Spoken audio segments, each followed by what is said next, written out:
Bonjour et bienvenue à cet épisode de La Grande Idée, une série web où je reçois des professionnels de l'industrie pour discuter de marketing, publicité et de développement professionnel.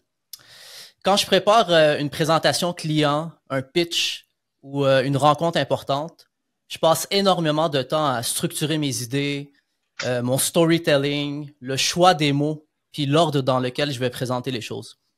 Par contre, même si j'ai souvent entendu qu'on communique davantage avec notre corps qu'avec nos mots, puis qu'on envoie constamment des signaux à ceux qui nous entourent via notre langage corporel, je réalise aussi que je suis très peu conscient de ma posture, de mes expressions faciales, puis de mon langage corporel. Puis sans rentrer dans le détail là, de certaines recherches qui indiquent que seulement 7%, par exemple, de la communication est effectuée de façon verbale, que ce chiffre soit précis ou non, là, on sait que le langage non verbal a un effet direct sur notre capacité à livrer un message, à convaincre et à vendre une idée. Puis on a tous déjà vu passer là, des vidéos qui analysent des discours de politiciens, par exemple, qui nous montrent comment parfois ce que les mots disent et ce que le corps communique vont dans deux directions différentes. La grande question que je me suis posée en préparation pour cet épisode, c'était de comprendre comment on peut apprendre à utiliser notre propre langage corporel puis celui des personnes qui nous entourent pour améliorer notre communication, notre compréhension des autres, puis ultimement notre performance en affaires. Donc, pour en discuter, j'ai le plaisir de recevoir Olga Ciesco, une experte en communication non verbale, mais aussi une auteure, conférencière et éducatrice. Olga a parcouru le monde pour partager son expertise, puis aider les gens à faire du langage corporel leur meilleur atout. Merci d'être avec nous, Olga. Merci beaucoup de m'avoir invitée. Je suis très heureuse. Olga, je ne sais pas si tu as déjà commencé à analyser mon langage corporel, mais ça, on pourra en discuter tantôt.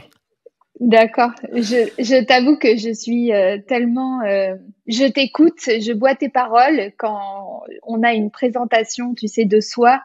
C'est toujours flatteur. Donc, du coup, je t'écoutais beaucoup.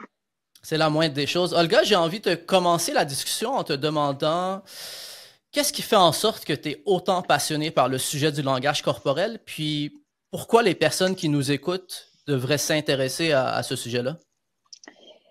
Alors, pourquoi je suis passionnée par le langage du corps? Je le sais pas vraiment parce que c'est une vraie passion. J'ai eu un coup de foudre massif quand j'ai découvert l'existence du langage corporel et ça m'a paru tellement évident que je me suis pas posé de questions. Tu sais, c'est comme le vrai coup de foudre en amour où tu sais pas pourquoi, mais tout d'un coup tu te dis waouh, le corps veut dire quelque chose et à l'école, j'apprends pas ça. Euh, et comment on peut passer à côté de ce langage qui existe et qui fournit autant d'informations quand tu es en face à face, qu'il s'agisse de tes relations personnelles, de tes relations avec tes enfants ou de tes relations professionnelles. Je ne comprends pas que ce soit pas étudié de manière plus bienveillante. Et voilà. Mais je ne sais pas pourquoi j'ai eu ce coup de foudre. C'est vrai qu'on manque beaucoup de sujets intéressants là, dans le cheminement scolaire habituel, là. Mais j'espère qu'aujourd'hui, ça va être l'occasion justement de mettre la lumière sur ce sujet-là, puis qu'on puisse décoder certains des gestes qu'on fait de manière consciente ou inconsciente. Olga, moi, je suis dans le domaine de la production photo-vidéo. Donc, quand je regarde une publicité, un film, naturellement, là, je vais commencer à analyser les angles caméra, la lumière, les décors, les transitions. Est-ce que c'est pareil pour toi? Est-ce que intuitivement, tu analyses automatiquement les personnes autour de toi, les personnes que tu vois, les personnes avec qui tu interagis? Si je le fais sans le faire exprès. C'est-à-dire que je le fais de manière naturelle et il n'y a pas d'obsession de mon côté. Donc je le fais naturellement comme je peux t'écouter naturellement. Donc ce qui va ressortir de manière consciente, c'est lorsqu'il y a des incohérences. Si par exemple toi et moi on parle ensemble et qu'à un moment donné tu vas me faire un petit geste qui me signale que tu n'as pas compris ce que j'ai dit ou que tu ne crois pas ce que je dis ou que tu es particulièrement fier de ce que tu dis. Tu vois, ce genre de signe, eh bien, je vais le remarquer mais je vais le remarquer de manière naturelle et bienveillante, ce qui va me permettre peut-être de réagir euh, à ce geste que j'aurais vu. Ben, dans ce cas-là, rentrons dans le vif du sujet, puisqu'on parle de signes. Allez, Moi, quand on me parle du non-verbal ou du langage corporel, je vais souvent penser à la posture. Je ne sais pas pourquoi, c'est le premier élément qui me vient à l'esprit, mais évidemment, je veux dire, c'est beaucoup plus profond que ça. Donc, j'aimerais que tu me parles des principaux signes et gestes à interpréter. Puis si tu veux, on peut commencer par le visage, parce que je sais que il y en a beaucoup. Fait que si on commence par le visage, à quoi il faut penser? alors, euh, juste une parenthèse, tu parlais de posture. Je trouve que ce qui est plus riche, la posture, c'est la manière dont tu te poses. T'es d'accord? C'est ton corps. C'est Ouais. juste une question que je te pose.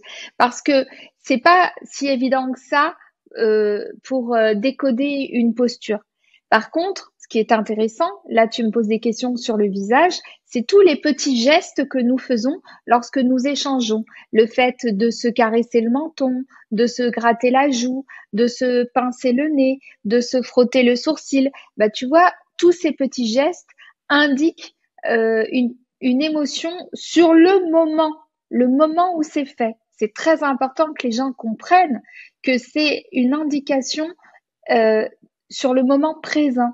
Donc, par exemple, euh, admettons que tu me parles de quelqu'un ou d'une expérience et qu'en même temps, tu te grattes la joue au niveau de la mâchoire. D'accord?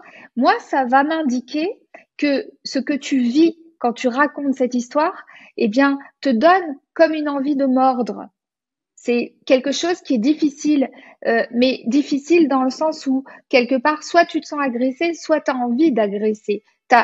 Tu vois, ça t'énerve. Typiquement, des fois, je fais rigoler les gens quand je leur dis, bah, quand j'ouvre mon enveloppe des impôts, ça me fait ça. Je me gratte la joue, tu vois, parce que je me sens, ça m'énerve. Euh, Si tu es en train de gratter la joue alors que tu dis que tu as un problème relationnel avec un collègue ou avec une personne, ce geste, il va être cohérent. Il me montre que tu le vis et qu'effectivement, il y a un souci. Mais tu es en train de me le dire. Donc, c'est juste que tu es en train de vivre de manière cohérente ton corps et tes paroles. Alors que si tu es en train de me dire que tu as une expérience positive avec cette personne, que ça se passe très bien euh, et que en même temps tu te grattes la joue, moi je vais savoir instantanément qu'en réalité il y a probablement quelque chose que tu choisis consciemment ou inconsciemment de cacher parce que on ne dit pas toujours tout ce qu'on ressent et tout ce qu'on pense. On peut pas, on s'étale pas. Des fois, tu choisis par euh, par facilité de dire bah écoute oui cette personne oui oui ça va ça se passe bien point et en vrai il y aurait un truc à dérouler tu vois. Ouais. C'est fascinant parce que là, tu parles de se gratter la joue ou de mettre. C'est vrai. Puis là, j'essaie de me rappeler de toutes sortes de situations dans lesquelles j'ai effectivement mis ma main au niveau de la mâchoire ou de la joue. Puis c'est souvent des situations moins agréables qu'agréables. Alors, il faut aussi que là, je ne sais pas s'il y a que des auditeurs, mais s'il y a des personnes qui nous voient et qui te voient, tu as fait un geste où c'est comme si tu te caressais la barbe. Et c'est important de remarquer que les personnes maintenant, enfin les hommes qui portent la barbe, comme c'est quand même très à la mode, c'est plutôt un geste d'auto-caresse. C'est-à-dire que tu vas te caresser la barbe parce que tu réfléchis. C'est un peu comme, tu vois, une habitude qu'on a prise. Et donc, ça n'a rien à voir avec cette démangeaison de la joue, d'agacement. Tu vois, il Je faut comprends faire la différence. attention. Je Mm. comprends la différence. Fait que beaucoup de subtilité. Au niveau des yeux, au niveau des sourcils, qu'est-ce qu'on peut décoder à ce niveau-là? Écoute, les yeux, le geste que moi j'aime bien apprendre aux personnes, c'est le fait que la main, au niveau des yeux, va soit agrandir le sens, soit protéger le sens. Et lorsque tu as quelqu'un qui va avec son doigt mettre le doigt au niveau, tu vois, de la cerne ou au-dessus de la paupière. C'est un peu comme s'il agrandissait l'œil et qu'il était en train de te dire, j'ai envie de mieux voir, j'ai envie de voir davantage. Alors, par exemple, tu es en train de me parler d'une destination, de ton prochain reportage. Tu vas me dire, je vais aller à tel endroit. Et moi, je fais comme ça parce qu'en fait, je m'imagine l'endroit ou même j'ai peut-être envie de voir des images de l'endroit. Tu me dis, je suis en train de faire un montage de fou de notre interview. Et moi, je vais faire ça parce que j'ai envie de le voir. Par contre, je peux aussi faire un geste qui fait un peu comme quand tu enlèves une crotte de l'œil, en fait, hein, tu vois, ou quand tu enlèves une poussière de l'œil, enfin bref, c'est le geste qui fait qu'on fait tous quand on a quelque chose qui nous dérange. Et ça, c'est quand j'ai pas envie de voir quelqu'un ou j'ai pas envie de voir quelque chose ou une idée. C'est dans le sens propre comme au sens figuré. Tu vois, ça peut être vraiment quelqu'un qui est dans la pièce ou un dossier que tu me présentes, tu dis, Olga, il faut que tu travailles ça, il faut que tu lises ça et tu m'amènes une pile de papier, une tonne de papier et moi je vais faire comme ça ou comme ça parce qu'en fait c'est compliqué, je me dis waouh et j'ai pas envie de le voir. Euh, il n'y a rien de grave dans un geste, tu sais. C'est juste le corps qui accompagne une émotion. Et après, ce qu'il faut comprendre, c'est que le geste t'apporte plus de richesse à ce que la personne te dit ou non. Parce que moi, quand tu me dis j'ai un montage de fou, il faut que je te le montre et que je fais ça, peut-être que je vais te dire waouh, je suis trop impatiente, vas-y raconte et je vais faire le geste. Encore une fois, le geste, il va être cohérent ou non. En tout cas, il t'apporte une dimension supplémentaire. Tu vois? J'essaie de me projeter maintenant dans une situation réelle Ouais. que moi je vis souvent, que beaucoup de professionnels. Donc, je rentre dans une salle avec des inconnus, des personnes que j'ai peut-être juste côtoyées, même pas côtoyées, que j'ai peut-être communiqué avec par téléphone ou par courriel. Mm. Je m'en vais faire une présentation. À quoi je dois penser pour faire une bonne première impression, puis m'aider à gagner la confiance des personnes devant moi? C'est une question très intéressante. La clé pour faire une bonne première impression, il me semble que c'est d'être convaincu et content, convaincu que tu es là pour une bonne raison et que tu es convaincu de ce que tu vas présenter. C'est-à-dire que parfois on me dit comment être convaincant, sois d'abord toi-même convaincu que tu es la bonne personne et que tu es au bon endroit. Et ensuite, et de l'ouverture. Donc, je peux pas te dire, il faut que tu fasses ce geste ou tiens, j'ai pas vu le geste que tu as fait, Ali. Tu as fait un geste, mais j'ai pas vu lequel j'étais en train de t'es- t'es- donc Je me suis t'as gratté peut-être le cou. envie, t'as peut-être t'as peut-être envie que je précise, c'est possible. Euh, si tu veux, pour faire une bonne première impression, il faut de l'ouverture, de la générosité. Euh, et d'être dans le bon mood. C'est pas vraiment le geste, c'est quand tu es dans le bon état d'esprit, tu as les bons gestes. Bien sûr que je pourrais te dire que si tu trépignes, si tu te balances, si tu te grattes de partout, si tu tricotes avec tes doigts, si tu baisses la tête, si tu regardes pas les gens, je pourrais te dire des choses comme ça qui font que bah ce sont des signes de nervosité, de timidité et que c'est pas ce qui convainc le plus. Mais en vrai, le vrai conseil serait travaille sur ton intention pour avoir les bons gestes. Donc, c'est un Et exercice de préparation mentale, de ce que je comprends. bah oui, parce que le corps, il accompagne ton état d'esprit. Mais ça m'amène à poser la question, puis je lisais récemment, mettons, Usain Bolt, euh, le matin, en brossant ses dents, il va mettre une main sur sa hanche. Donc, je sais pas si c'est peut-être vrai ou le Ah, torse.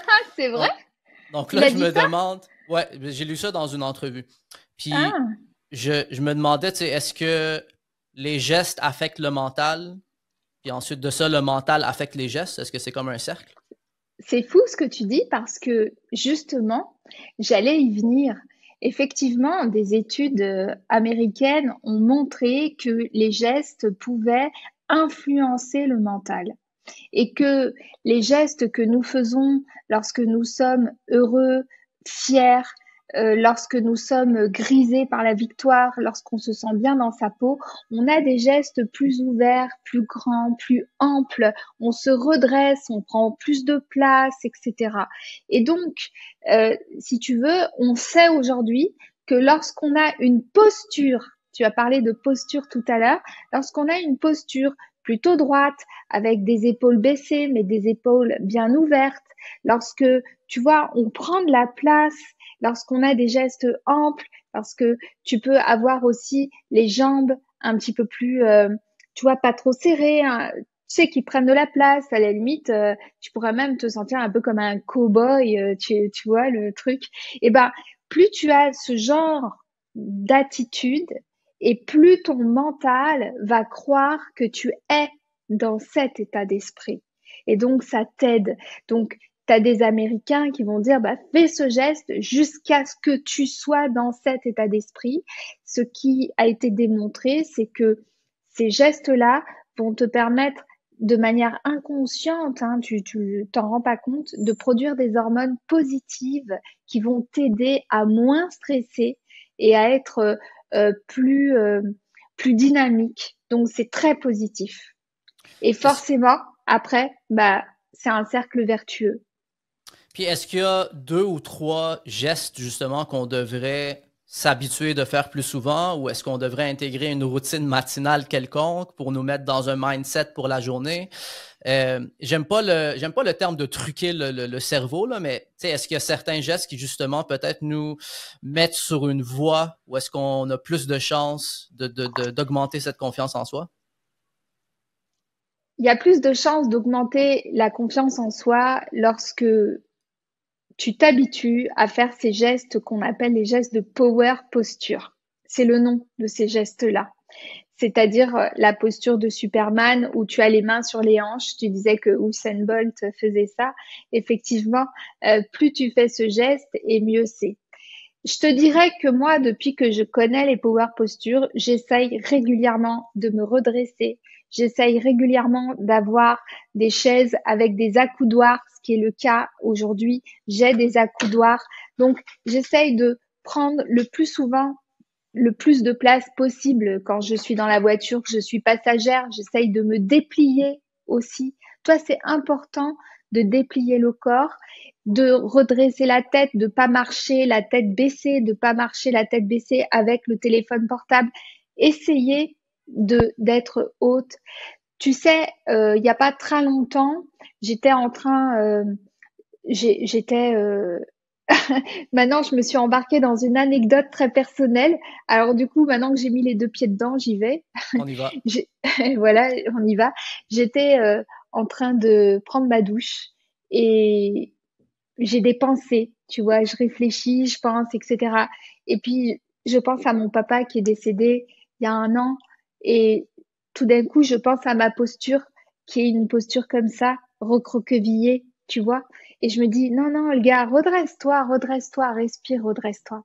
Et évidemment, ça n'enlève pas la peine, mais tout d'un coup, quand tu te redresses, que tu redresses la tête et que tu respires un bon coup, euh, tes pensées, elles sont moins négatives. Tu te sens plus, plus d'attaque, tu vois.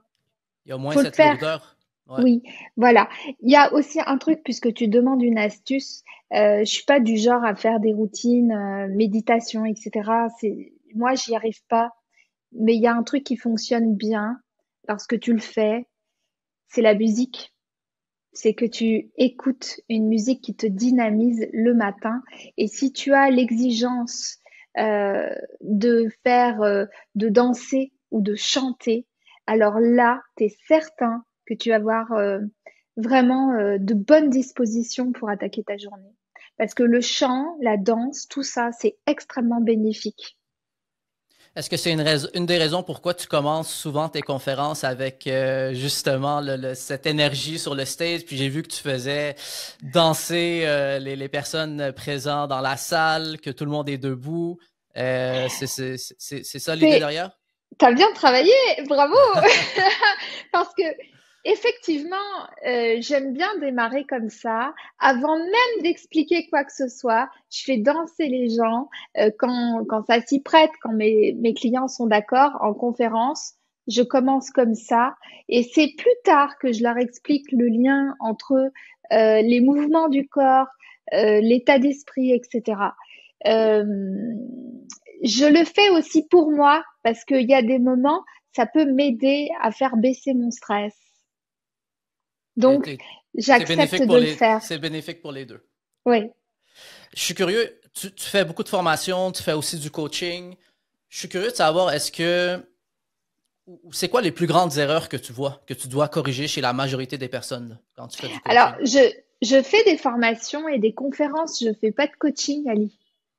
Puis, mais est-ce que tu remarques que, admettons, 80% des personnes, que ça soit des personnes que tu observes dans ton entourage ou dans les entretiens que tu as professionnels, est-ce que tu décodes certains gestes corporels qui reviennent souvent puis qui devraient être des choses corrigées?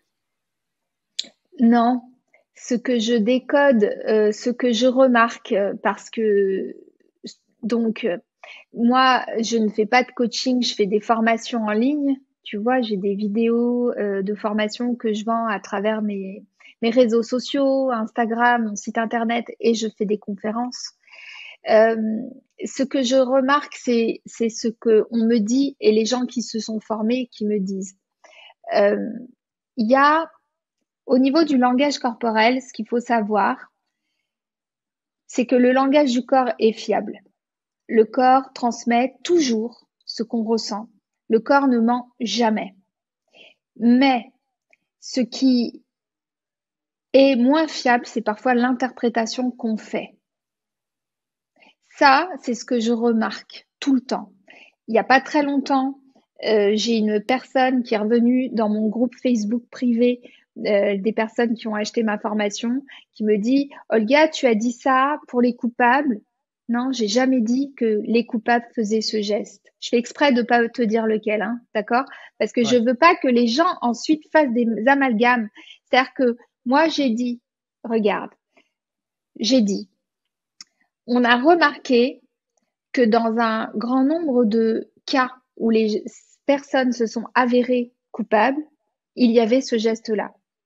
Donc, quand on voit ce geste-là, il faut être encore plus attentif parce que il est possible que effectivement il y ait quelque chose de caché.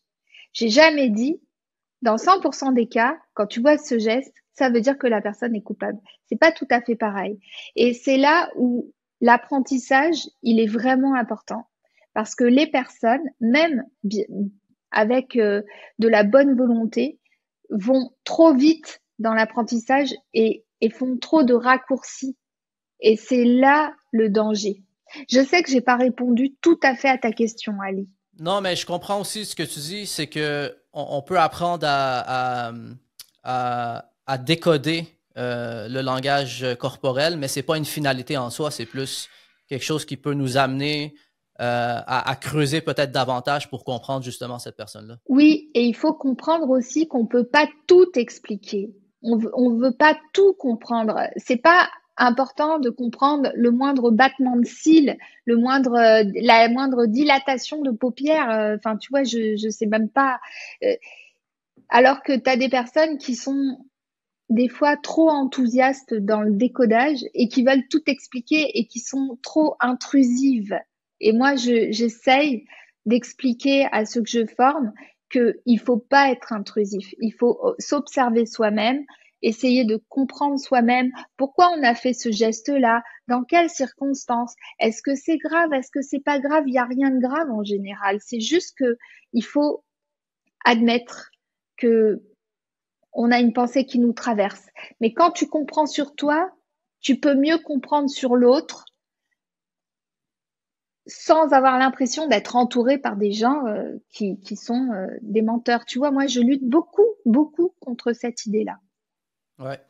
Je pense beaucoup aux différents chefs d'équipe euh, Oui. qui veulent dégager un sentiment de leadership. Donc, je pense à un directeur de création, un CMO, un directeur marketing. Comment, comment est-ce qu'on peut asseoir notre autorité, mais sans paraître intimidant en même temps? Euh, Tu assois ton autorité probablement par des gestes amples, des gestes hauts, par une attitude qui n'est pas une attitude de soumission.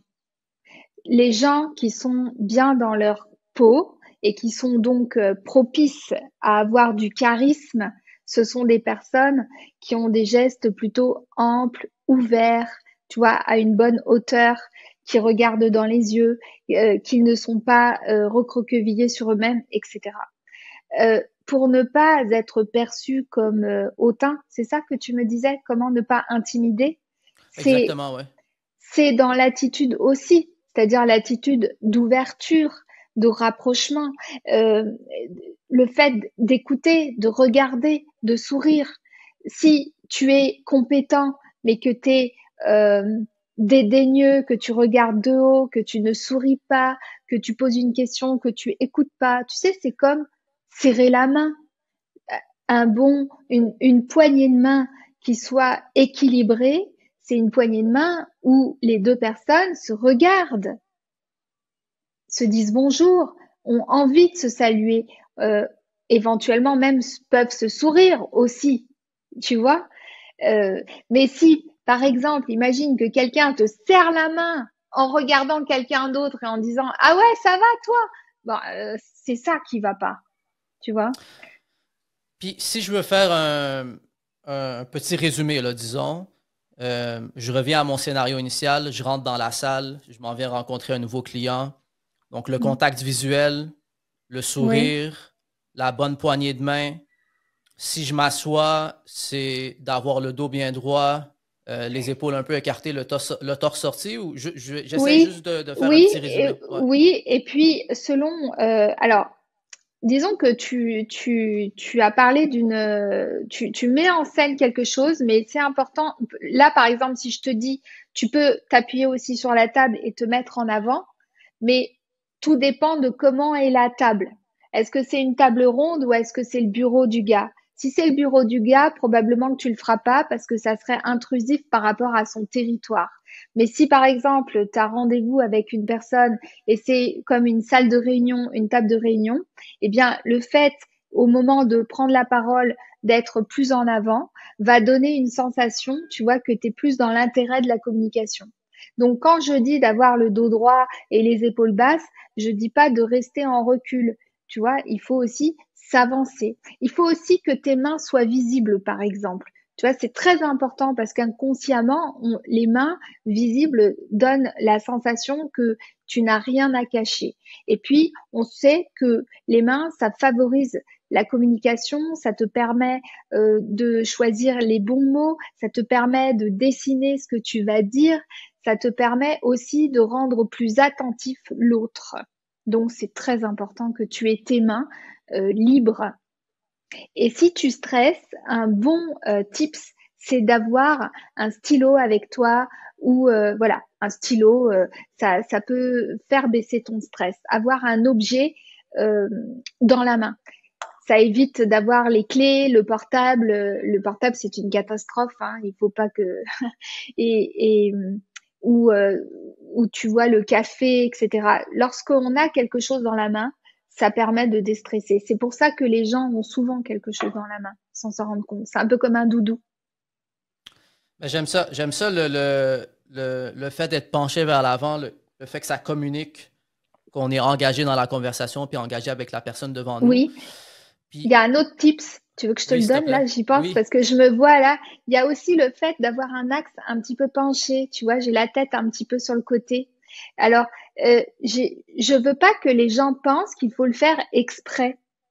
Mais c'est certain que quand quelqu'un qui t'écoute, tu vois que la tête est légèrement penchée, mais penchée, tu vois, euh, on va dire un peu sur l'épaule, pas un axe où la tête a l'air d'être penchée, mais en recul. Tu vois, il faut que ce soit un peu comme ça, pas non plus je te regarde comme ça, non, ça n'existe pas, mais légèrement penché. C'est-à-dire que c'est un axe où il y a comme une détente au niveau du cou. C'est très bon signe ça. Mais c'est certain que si toi-même, sans le faire exprès, parce que tu es bien avec la personne, tu as aussi un axe qui est souple, tu vois, l'ampleur, le mouvement et la souplesse, c'est très positif pour la communication. Là, tu dis tout ça, puis je m'auto-analyse, puis j'essaie de penser au scénario où est-ce que j'ai justement un petit axe au niveau du cou. Souvent, c'est parce que j'analyse ou je réfléchis à ce que la personne devant moi est en train de dire, puis j'essaie de le décoder ou de mieux le comprendre. Puis ça, évidemment, c'est parce que j'ai un intérêt envers la personne qui parle. Donc, en tout cas, je ne sais pas si ça fait du sens, mais avec mon analyse personnelle, c'est à ça que ça ressemble. Euh, Puis là, en plus de devoir penser à tous ces indicateurs-là, on doit aussi penser à ceux qui nous entourent. Donc, comment est-ce que je peux décoder, encore une fois, à travers le langage corporel des autres, si j'ai leur intérêt, si j'ai leur attention, est-ce que je suis en train de les perdre, est-ce que je dois m'ajuster? Mhm. Donc, à quoi est-ce que je dois être attentif au niveau des personnes autour de moi?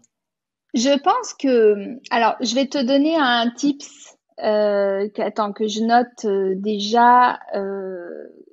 Voilà, je le note pour pas l'oublier. Mais avant de te donner un tips, je vais te dire, je pense une vérité. Même si vous n'en avez pas conscience, vous avez tous l'intuition du non-verbal.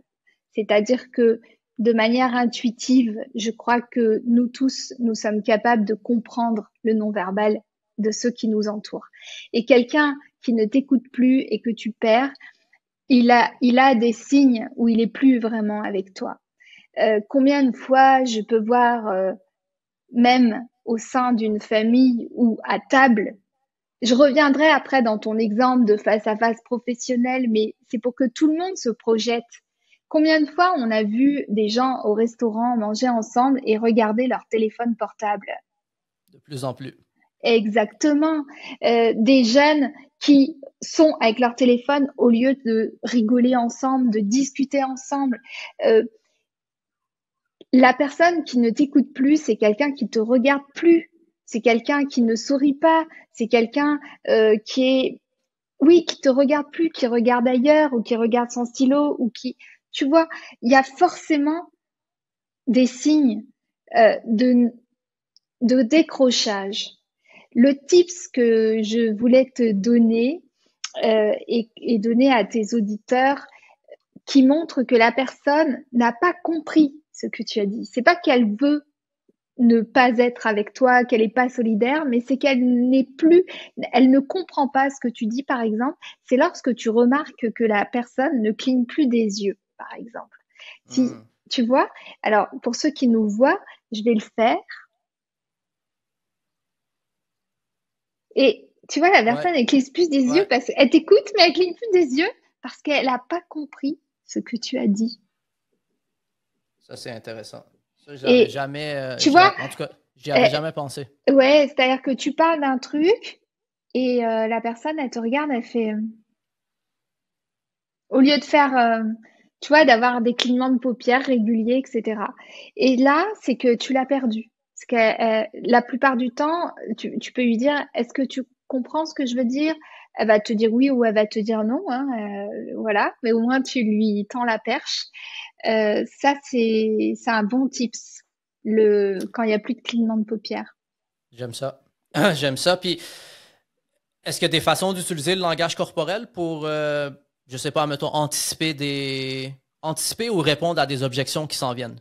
Est-ce qu'on peut le sentir qu'il y a une objection qui s'en vient? Bah, tu peux sentir qu'il y a une objection qui s'en vient, ou en tout cas, tu peux sentir que la personne n'est pas vraiment d'accord avec toi quand, par exemple, dans sa posture, elle va s'éloigner.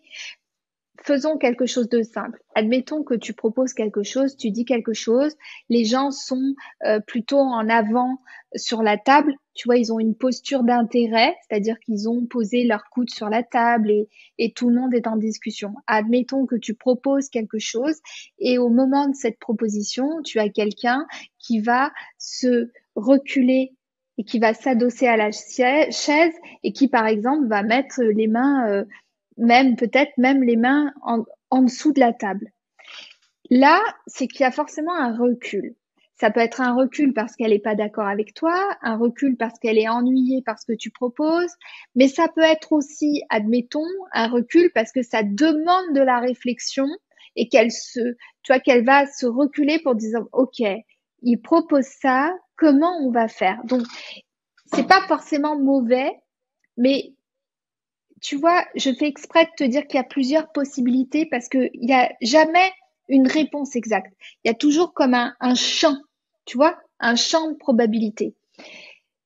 Quand tu as quelqu'un qui se recule, par exemple, eh bien, tu sais que c'est une possibilité que cette personne, elle soit pas d'accord. Si par exemple, elle se recule et que en même temps, au niveau de sa posture, de son croisement de jambes, elle va, admettons, croiser les jambes, mais à l'inverse de toi, parce que le croisement de jambes, c'est pas forcément un geste de fermeture.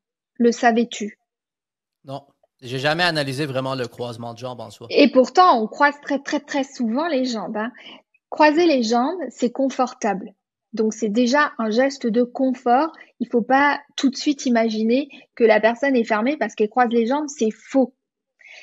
On va croiser les jambes parce que c'est un geste confortable. On va croiser les jambes parce qu'on a été éduqué pour croiser les jambes lorsqu'on est une femme. Parce que c'est une protection un peu primaire pour montrer qu'on n'est pas à la disposition du premier venu, tu vois.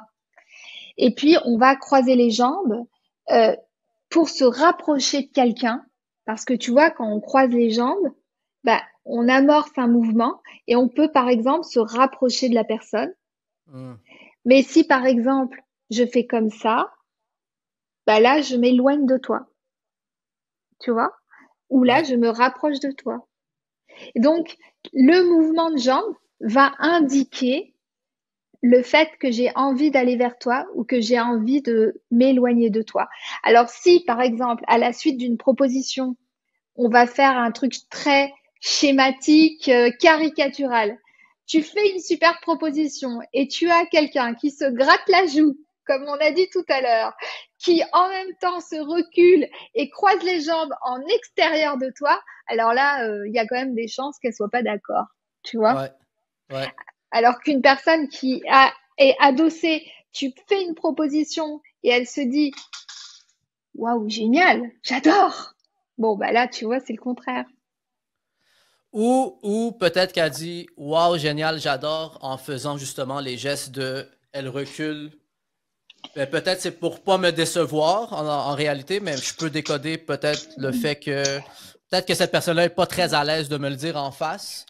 Puis Ouais, que je sais pas ouais. si c'est possible qu'elle dise ouais, génial, j'adore, parce que moi, un vrai génial, j'adore, avec une position de recul, je dirais que ça serait peut-être un geste de détente. Pour ceux qui Hmm. nous écoutent mais qui nous voient pas, ça serait plutôt, tu vois, lorsque la personne va s'allonger complètement de tout son long avec ses jambes et va se reculer pour prendre toute la place et mettre ses mains derrière la tête, tu vois. Et là, elle va dire ouais génial et je m'y vois déjà. Toi, il faudrait que ce soit cohérent avec ce qui est proposé. Mais sinon, j'ai vraiment des doutes que quelqu'un te dise ouais génial, j'adore, tout en se reculant. Parfait, parfait. Ça marche Je, tellement pas. je t'amène dans un autre scénario et je le fais beaucoup pour moi, mais je pense que ça va s'appliquer à beaucoup de personnes qui nous écoutent. On, on- je t'amène dans un environnement un peu plus tendu. Disons une négociation là, qui se passe un peu moins bien. Comment est-ce que le langage corporel peut m'aider à peut-être, je sais, est-ce que ça peut m'aider dans mon argumentation? Est-ce que ça peut m'aider à gagner la confiance de la personne devant moi? À quoi je dois penser dans ce scénario-là? évidemment que le langage du corps peut t'aider à décoder toutes les émotions qui traversent l'esprit de ton interlocuteur au moment où ça se passe. Euh, c'est difficile de donner un exemple précis, mais que en négociation ou en recrutement, mais tu parles de négociation,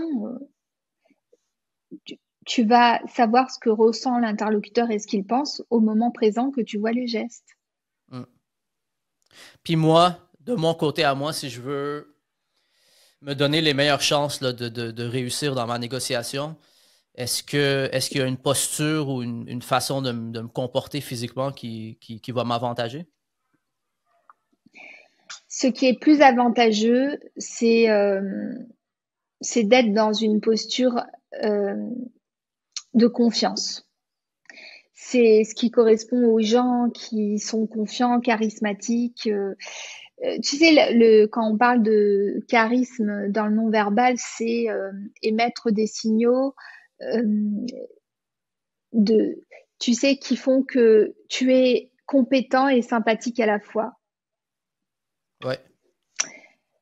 Donc, je dirais, même si je peux pas m'adapter à toutes les situations de négociation, parce qu'il y en a quand même beaucoup, on fera davantage confiance à quelqu'un qui est compétent dans son domaine et la compétence, tu la transmets par des gestes qui sont, encore une fois, visibles, mobiles, amples, où il n'y a pas de mains qui se lavent, où il n'y a pas de doigts qui se tordent, où il n'y a pas des gestes, de gestes, tu vois, où on va se triturer le visage, se gratter, etc. Tout ça, il faut être direct, droit, tu vois. Olga, je sais que tu as donné des conférences dans plusieurs pays. Puis les personnes qui nous écoutent aussi sont parfois portées à interagir avec des personnes de différentes cultures, de différents pays. Est-ce que tu as noté des différences culturelles majeures au niveau du langage corporel? Alors, je vais me permettre de préciser ce que tu viens de dire. J'ai été dans différents pays, mais je parle toujours français dans mes OK. conférences, donc c'est toujours francophone. Je suis plus spécialisée dans le milieu occidental, voilà. Donc moi, je n'ai pas étudié personnellement les cultures asiatiques, africaines, arabes. Euh, je, voilà. Par contre, donc, ce que je sais, c'est plutôt des études qui ont été faites, mais c'est pas ce que moi j'ai constaté. Tu vois la différence? Ouais. Voilà. J'ai pas digéré certaines choses moi-même. Voilà. Ce que je sais, c'est que la plupart des gestes sont universels. C'est-à-dire qu'on est tous, a priori, dans les mêmes états émotionnels, susceptibles de faire les mêmes gestes. C'est pour ça que le sourire, les pleurs, la peur, la joie, ça se reconnaît dans tout le monde, y compris les peuples où il n'y a pas d'écriture, de lecture. Voilà. On reconnaît, les peuples primitifs reconnaissent un visage heureux et un visage triste, tu vois. Donc, la grande majorité du non-verbal est universelle. Ce qui différencie une culture à une autre, c'est l'ampleur des gestes. Il y a des cultures où ils font des grands gestes, la répétitivité des gestes, et parce que t'en as d'autres qui font des petits gestes et qui n'en font qu'un, etc. Et ce qui différencie une culture d'une autre, c'est euh, l'éducation, tu vois. C'est ce qui se fait et ce qui ne se fait pas. Donc, il y a des peuples qui sont habitués à montrer des choses et d'autres qui sont habitués à cacher des choses. Mais la nature du geste reste la même. Voilà. Donc, je ne peux pas te donner plus d'informations sur les différences culturelles. Pour le coup, je me retire du sujet. Quand on m'a déjà posé la question pour des négociations avec des pays étrangers, et je j'ai pas répondu positivement parce que je me sens pas compétente. Mais en tout cas, de ce que je comprends, c'est qu'il y a quand même une certaine universalité. Universalité, Mon Dieu, merci. universalité. Oui, oui, oui, Universalité, merci. oui. Il y a une certaine universalité, peut-être, on va dire un chiffre, là, 75%, je dis ça comme ça, là. Oui, oui, c'est même De, plus. En ouais, vrai, c'est même plus. C'est juste que par habitude, je sais que quand ça paraît bête, hein, ce que je vais te dire. Est-ce que tu as déjà regardé un film avec que des acteurs japonais, par exemple, ou chinois, Que- ou enfin, quelques scènes, peut-être pas un film au complet, là, mais disons ah, quelques scènes alors, sur TikTok, admettons. parce que moi, il m'est arrivé de voir un film avec que des acteurs asiatiques. Et au début, je les confondais tous. J'arrivais pas à les distinguer, les personnages, alors qu'ils se ressemblaient pas. Mais je n'ai pas l'habitude de l'observation de ces Ouais, visages. Et je pense que quand tu analyses le non-verbal, alors il y a les gestes, mais il y a aussi le fait d'être habitué à certaines, à certains visages, tu vois. ouais, ouais. Olga, est-ce qu'il y a un angle ou un sujet important qu'on n'a pas abordé dans la conversation d'aujourd'hui? On pourrait probablement continuer sur beaucoup d'angles, hein. Moi, je suis attachée aux relations parents-enfants. J'aime bien aborder ce sujet-là.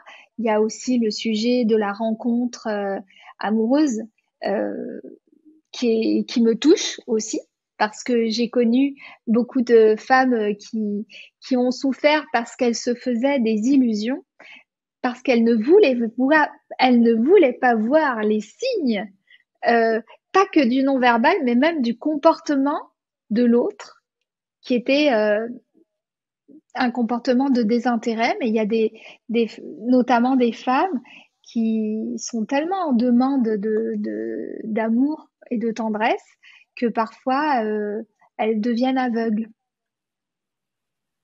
Puis dans un cadre professionnel, est-ce que ou de quoi est-ce que tu aimerais que les gens se souviennent là, de la conversation d'aujourd'hui pour les professionnels de l'industrie, des gens en affaires? Euh, S'il y a un, deux, trois éléments là, que tu aimerais qu'ils se souviennent, ce serait quoi? Ça serait de favoriser d'être réellement présent lorsqu'ils sont en face à face. Je vois trop de personnes qui sont avec leur téléphone portable, qui sont avec leur écran d'ordinateur, qui sont trop pressées, tu vois. Je trouve qu'il y a un syndrome de la personne qui est genre tout le temps ah oui, excuse-moi. Ah oui, oui, oui. Oui, d'accord, ok, j'arrive. Ah oui, tu vois? Et je trouve que les gens devraient faire attention à être, lorsqu'ils sont en face à face, vraiment avec la personne, qu'elles aient instinctivement plus d'observation. Lorsque tu fais attention à l'autre, euh, naturellement, tu vas être attentif au non-verbal et puis bien comprendre que c'est l'état d'esprit qui compte. Bien sûr que j'aimerais que tout le monde s'initie au langage corporel parce que le langage du corps te permet de mieux comprendre l'autre, ça te permet d'avoir des indications sur ta propre communication. Tu peux te rendre compte que parfois peut-être t'es maladroit, tu veux donner l'image de quelqu'un de confiant, mais finalement tu te rends compte que tu es en train de baisser la tête, que tu as des petits gestes et que tu te caches. Donc, il faut peut-être que tu te forces à être un petit peu plus power, quoi, tu vois. Euh, donc, je trouve que quand tu es sensibilisé au langage du corps, tu fais plus attention à l'autre, tu fais plus attention à toi et tu peux également favoriser ta confiance en faisant les power postures dont nous avons parlé tout à l'heure, tu vois. Ben, un grand merci Olga. C'était une conversation vraiment intéressante. Moi, en tout cas, moi, je repars avec beaucoup d'apprentissage. Je suis convaincu aussi que ça va aider beaucoup de personnes là, à mieux communiquer, mieux convaincre, mieux performer. Moi, j'ai pris en note le Superman posture Oui, que je vais essayer d'intégrer ici et là.